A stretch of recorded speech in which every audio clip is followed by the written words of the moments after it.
All right. If everyone that currently plays a musical instrument could raise their hands for a second. Well, that's quite a few of you, but I know we could do a lot better. Unfortunately, despite proven benefits, the number of people actively engaging in music seems to be declining. Publications from musical organizational publications point towards a steep decline, especially among young people. Graphs like this one, which show the decline in GCSE arts entries, including music, over the years, give us a pretty good indication of where we're headed. That's a 35% decline in music entries over only 15 years. And all that tracks if we have a look at our own orchestra over here. I mean, at this point, over half of us are teachers, and I remember we used to be a lot bigger. With all the proven benefits that playing an instrument provides, I find this decline to be rather unreasonable and very unfortunate. Hi, I'm Edgar. You might have noticed myself in the orchestra where I was playing my cello just a few minutes ago. I've played the cello for almost 10 years now. And when I first started playing, I thought it was just about hitting the right notes at the right time. What I've since come to realize, however, is that playing a musical instrument changes far more than just your musical ability. It changes the way you think, the way you perceive the world, and it can teach you much more than you might realize. Patience, for example. Progress in music can be painfully slow, and it only happens through repetition and persistence. Therefore, it also teaches discipline. There are so many times when I wanted to give up playing after only a few minutes of practice.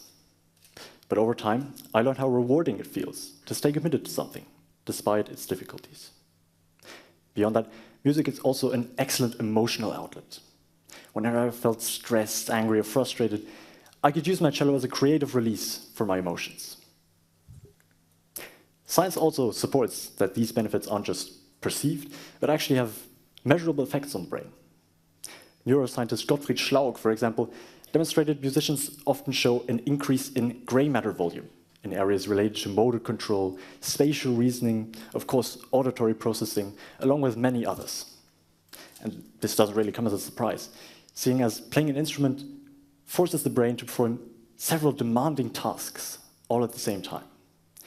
Musicians have to read notation, interpret rhythm, coordinate precise physical movements, and listen all at once. It's almost like your systems form a mosaic of the mind.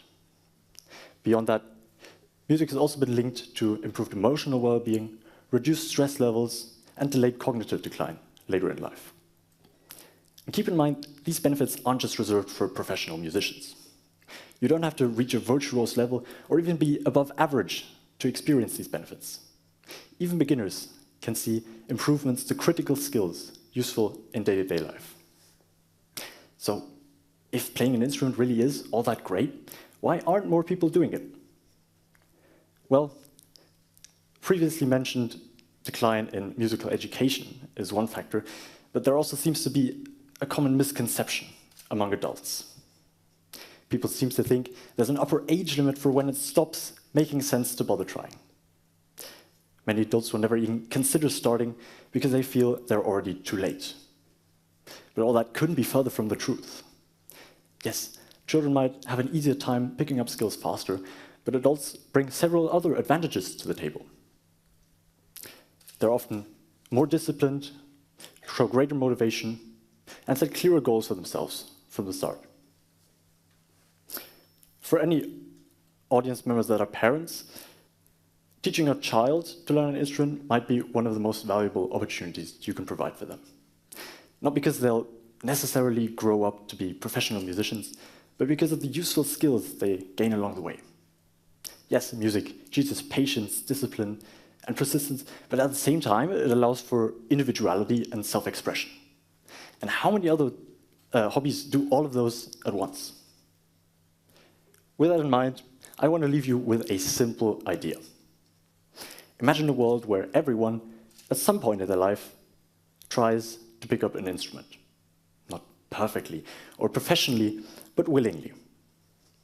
In schools, music is no longer seen as a luxury or as an extra, but rather as an essential part of the curriculum. People learn to live with gradual progress and don't expect immediate results.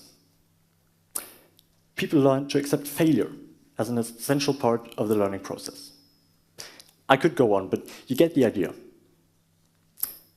Listen, music won't solve every problem in your life, but it will change you in a great number of positive ways.